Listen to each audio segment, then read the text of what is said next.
General Sarath Fonseka කිසියම් වරදක් අපරාධයක් කළාද? ඔහුට එරෙහිව යුද අධිකරණ දෙකක චෝදනා 7ක් තියෙනවා. මහා අධිකරණේ අධිචෝදනා පත්‍ර 3ක් තියෙනවා. මම මේ සියල්ලම කියව බැලුවා. ඒ එකක්වත් සඳහන් වෙලා නැහැ ජෙනරල් සරත් ෆොන්සේකා කිසියම් පුද්ගලයෙකුට ගෑණියෙකුට මිනිහෙකුට දරුවෙකුට හෝ සතෙකුට කිසියම් හිංසාවක් කෙරුවයි කියලා කිසියම් තුවාලයක් සිදු කරුවයි කියලා ඒ චෝදනාවක් සඳහන් වෙලා නැහැ. ඔහු කිසියම් පුද්ගලයෙකුට කිසියම් ආයතනයකට කිසියම් සමාගමකට කිසිම මුල්‍යමය අලාභයක් සිදු කරා කියලා ඕවා තමයි අපරාධ. ඒ චෝදනාවක සඳහන් වෙලා නැහැ. රජය කියන්නේ අපි සියල්ලම. මේ රජය කියන්නේ පාලන කරන අය පමණක් නෙමෙයි. අපිට රජයට කිසියම් අලාභයක් හානියක් සිදු කළා කියලා ওই කිසිම චෝදනාවක් සඳහන් කරලා නැහැ. ජෙනරල් සරත් ෆොන්සේකාට මූලික අයිතිවාසිකම් ඒ සියල්ලම 13 වෙනි වගන්තියේ තියෙන මූලික අයිතිවාසිකම් සියල්ලක්ම අහිමි වෙලා තිබෙන්නේ. දැන් අපි දෙවෙනුව මම සඳහන් කරන්න කැමති මේ පෙත්සම අපි ඉදිරිපත් කරන්නේ අතිගරු ජනාධිපතිතුමාට. මන්ද මේ ක්‍රියාදාමයේ ජෙනරල් සරත් ෆොන්සේකා හිරගත කිරීමේ බන්ධනාගතගත කිරීමේ ක්‍රියාදාමයේ පුරෝගාමීව ක්‍රියා කරලා තියෙන්නේ අතිගරු ජනාධිපතිතුමා. එතුමා තමා චෝදනා අනුමත කරුවා. අපි කිව්ව චෝදනා අනුමත කරුවේ එතුමා. එතුමා තමා යුද අධිකරණය පත් කළේ. මේවා ජනතාව දැක යුතුයි.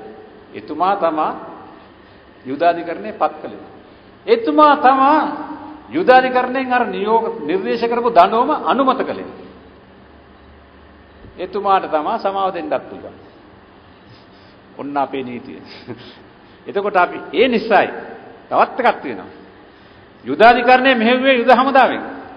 එතුමා තමා යුද හමුදාවේ පූර්ණ බල ඇති ආරක්ෂක ඇමතුමා. යුද හමුදාව මෙහෙවන්නේ එතුමාගේ සහෝදරයා වන ආරක්ෂක ලේකම්තුමා. එතුමා සරත් ෆොන්සේකාගේ ආසනය අහිමිලා කියලා තීරණයක් ගත්තේ එතුමාගේ අනිත් සහෝදරයා වන කතානායකතුමා. ඒ නිසායි අපි ඉල්ලා සිටින්නේ මේ පවුලෙන් කරුණා කළා මනුෂ්‍යත්වයේ නාමයෙන් යුක්තිය ඉටු කරන්නයි කියලා අපි ඉල්ලා සිටින්නේ මෙන්න මේ පදනම මතයි. අපි ජනාධිපතිතුමාගෙන් මේ ඉල්ලීම කරන්නේ ජනාධිපතිතුමාට යුක්තිය ඉෂ්ට වෙලා තියෙනවා දිගටම. එතුමාගේ මූලික අයිතිවාසිකම් අධිකරණ විසින් සුරක්ෂණය කර තිබෙනවා. ඒ නිසා එතුමාට ඔය උතුම් සර්ව බලති තත්ත්වය ලැබිලා තිබෙන්නේ. මම පුද්ගලික දන්නා කරුණුයි මේ සඳහන් කරන්නේ. 1900 මුල් භාගයේදී කලවානේ මැතිවරණයක් පැවතුණා. අතුරු මැතිවරණයක්. සරත් මුත්තේටම මැතිවරණ කොමියුනිස්ට් පක්ෂයෙන් එවකට ජයගත්තා. ඒ මැතිවරණ තීන්දුවට එරෙහිව ඡන්ද පෙත්සමක් ඉදිරිපත් කරුවා. ඒ ඡන්ද පෙත්සමේ තිබෙන චෝදනාව නම් සරත් මුත්තේටගේ මැතිතුමාගේ ඒජන්තවරයෙක් වශයෙන් මහින්ද රාජපක්ෂ අනිත් අපේක්ෂකයාගේ චරිත ඝාතනය කෙරුවා. අසත්‍ය ප්‍රකාශනයක් කරලා. ඒ නිසා සරත් මුත්තේටගේ මැතිතුමාගේ ආසනය අහිමි විය යුතුයි කියලා ඡන්ද පෙත්සම විභාග කරපු ශ්‍රේෂ්ඨ අධිකරණ විනිශ්චයකාරතුමා තීරණයක් ගත්තා. ඒ චෝදනාව හරි. චරිත ඝාතනයක් මහින්ද රාජපක්ෂ සිදු කළා. ඒ නිසා සරත් මැතිතුමාගේ ආසනය අහිමි වුණා. මහින්ද රාජපක්ෂ මැතිතුමාගේ ප්‍රජා අයිතිවාසිකම් අහිමි වුණා. මේකෙන් අභියාචනයක් ගත්ත ශ්‍රේෂ්ඨ අධිකරණයට මට තාම මතකයි. ආචාර්ය කොලිනාඩි සිල්වා තාමත්ම දක්ෂ ලෙස එතනක් තියෙන මාම බෑන. ඔහු සරත් මුත්තේටතුමාගේ බෑන මාම හින්දා බොහොම දක්ෂව කතා කරලා දින ගණනාවක් ශ්‍රේෂ්ඨ අධිකරණයේ කතා කරලා ඒ තීන්දුව අනිත් අතට පෙරළුවා. යුක්තිය සිදු වුණා මහින්ද රාජපක්ෂ මැතිතුමාට. නැත්තම් ඔහු දේශපාලන ක්ෂේත්‍රයෙන් ඉවත් වෙනවා 1980. ඔන්න පළවෙනි අවස්ථාව. ශ්‍රේෂ්ඨ අධිකරණයේ විනිශ්චයකාරවරු දෙදෙනෙක් මේ සම්බන්ධව නිර්භීත තීන්දුවක් ගත්තේ ආණ්ඩුවට එරෙහිව. ඒ දෙදෙනාටම විරුද්ධව ආණ්ඩුවෙන් එවකට පැවති ආණ්ඩුවෙන් ප්‍රබල ආණ්ඩුවෙන් දෝෂාභියෝග ගෙනාවා. අන්නේ දෝෂාභියෝග ගෙනාවත් ඒ විනිශ්චයකාරවරුන් අභීතව ක්‍රියා කර මේ තීන්දුව ලබා දුන්නා මහින්ද රාජපක්ෂ මැතිතුමාට වාසිය. දෙවෙනිව ඒ තීන්දුව ලියලා තීන්දුව මැකෙන්නත් ඉස්සෙල්ලා අතුරු මැතිවරණයක් පවත්වන බෙලියත් ආසනේ. ඒ අතුරු මැතිවරණයේදී මහා මාර්ගයේ 3 දෙනෙක් වෙඩිතියා මරා දැමුවා කියලා චෝදනා නැගුණා මහින්ද රාජපක්ෂ මැතිතුමාට එරෙහිව. ඇසින්දුට සාක්ෂි තිබුණා. ඔව්ව හිරගත වුණා. එහෙත් සාක්ෂියේ කිසියම් පරස්පර විරෝධ නිසා අධිකරණයෙන් ඔව්ව නිදහස් කරුණා. ඕන් දෙවනි වතාවට. ඒකෙන් වැඩිකාරය වුණා නම් එහෙම එල්ලුම් ගස්සනවා. දෙවනි වතාවට යුක්ති. තුන්වෙනි වතාවට 2005 දී ජනාධිපති මැතිවරණයට ඉස්සෙල්ලා මුල් ජනාධිපති මැතිවරණයට ඉස්සෙල්ලා හෙල්පින් හම්බන්තොට කියන චෝදනාව සුනාමි සහන ආධාර මිලියන 78ක් සාවද්‍ය ලෙස වංචා කෙරුවා කියලා මහින්ද රාජපක්ෂ මැතිතුමාට චෝදනාවක් නැගුවා. චෝදනාව නැගලා කොටුව මහේස්ත්‍රාත් අධිකරණයේ නඩුව පැවරුවා. එතකොට එතුමාව අත්තරට ගන්න යනකොට එතුමා ශ්‍රේෂ්ඨාධිකරණයට ඉල්ලුම්පතක් කෙරුවා මගේ මූලික අයිතිවාසිකම් කඩ වෙන්නයි යන්නේ. කරුණා කරලා මාව බේරගන්න කියලා. ඒ නඩුව මුල සිටන් අගම විභාගයේ මම සභාපති වූ විනිශ්චය මණ්ඩලයේ අපි කෙලින්ම නියෝගයක් දුන්නා. මේක දේශපාලනයේ පදනමක් මත කරපු පළවෙනිලක්. ඇත්ත හෝ නැත්ත වෙන්න පුළුවන්. හැබැයි දේශපාලන පදනමක් මත කරපු පැමිණිල්ලක්. පැමිණිල්ල කරපු තැනත්තා මේ පිටිබඳ කිසි පුද්ගලික දැනුමක් නැහැ. අපරාධ නඩු විධාන සංග්‍රහය යටතේ නිසි පරීක්ෂණයක් පවත්ව නැහැ.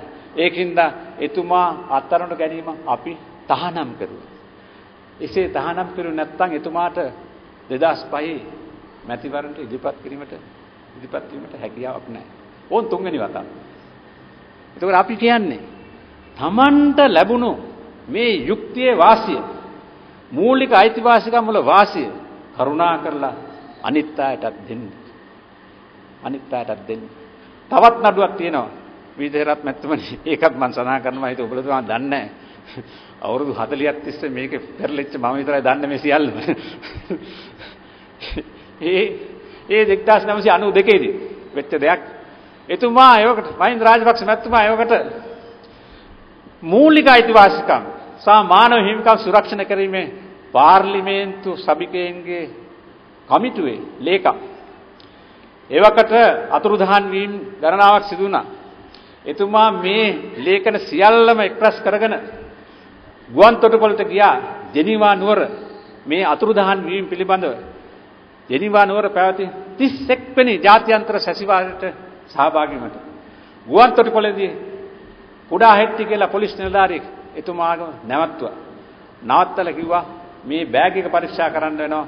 අපිට චෝදනාවක් වෙනවා. ඔබ ගොතපු ලේඛන වාගයක් පිටරට ගෙනියනවා කියලා. එතුමා කිව්වා මම දෙන්නේ නැහැ මේ ලේඛන. මට ඕන විපක්ෂ නායකට කතා කරන්න ටෙලිෆෝන් එකෙන්. මේ මූලික අයිතිවාසිකම්. මට ඕන මගේ නීතිඥ මහත්මයාට කතා කරන්න ටෙලිෆෝන් එකෙන්. දෙකම පොලිස් නිලධාරියා දුන්නා. ඒ ආට කතා කරලා එතුමා මොකද්ද කරුවේ? නඩු තීන්දුවේ මේක සඳහන් වෙලා තියෙනවා. ඕනනම් කියවන්නේ නඩු තීන්දුව. මහින්ද රාජපක්ෂ vs කුඩා හෙට්ටි 992 දෙවෙනි ශ්‍රී ලංකා නීති වාර්තාව පිටුව 223. ඔක සඳහන් වෙලා තියෙනවා. හොඳ ලස්සන කියනවා. එතකොට මොකක්ද මහින්ද රාජපක්ෂ මැතිතුමා කරුවේ? අර බෑග් එක වීසි කරුවා පොලිස් නිලධාරියට. බෑග් එකෙන් ගැහුවා පොලිස් නිලධාරියට. කාලා කිව්වා තියාගනින් කියලා. ප්‍රකාශනයක් කරන්න කිව්වා මම ප්‍රකාශනයක් කරන්නේ නැහැ. මට විරුද්ධව නිසි පරීක්ෂණයක් පවත්වන්නේ නැති නිසා. මගේ මූලික අයිතිවාසිකම් යන්න දුන්නා. දැන් සංඝයා වහන්සේ මිත්‍රවරුනි පොලිස් නිලධාරියෙකුට බෑග් එකෙන් ගැහුවොත් මොනවද අත් වෙන ඉරණම? බෑග් එකෙන් ගාලා ඒත් යන්න දුන්නා. එතකොට ශ්‍රේෂ්ඨාධිකරණයට මූලික අයිතිවාසිකම් කඩවීම ඉල්ලුම් පතක් ඉදිරිපත් කෙරුවා. අර සුළු වෙලාවට අර නවත්තලා ප්‍රශ්න අහපු වෙලාව මාව අත්අඩංගුවට ගත්තා. 13 වෙනි වගන්තියේ පළවෙනි වගන්තිය කඩ වුණා. ඒ නිසා මට අලාභ මුදල් දෙන්නයි කියලා. ශ්‍රේෂ්ඨාධිකරණය කිව්වා මම නම් ඒ ශ්‍රේෂ්ඨාධිකරණය හිටියේ නෑ. ශ්‍රේෂ්ඨාධිකරණය කිව්වා මේක පිළිගන්න බෑ. තමුන්ගේ අයිතිවාසිකම් ක්‍රියාත්මක කරලා තියෙනවා බෑග් එකෙන් ගහලා. දමල ගහලා ගිහිල්ලා තියෙනවා. තව මොන මූලික අයිතිවාසිකම්ද කියලා. කියලා ඒ නඩුව නිෂ්පාව කරලා. හැබැයි අපිට පේන්නේ දැන් එතුමාට හොඳ අවබෝධයක් තියෙනවා. හොඳ අවබෝධයක් තියෙනවා මේ 13 වෙනි වගන්තිය පිළිබඳ.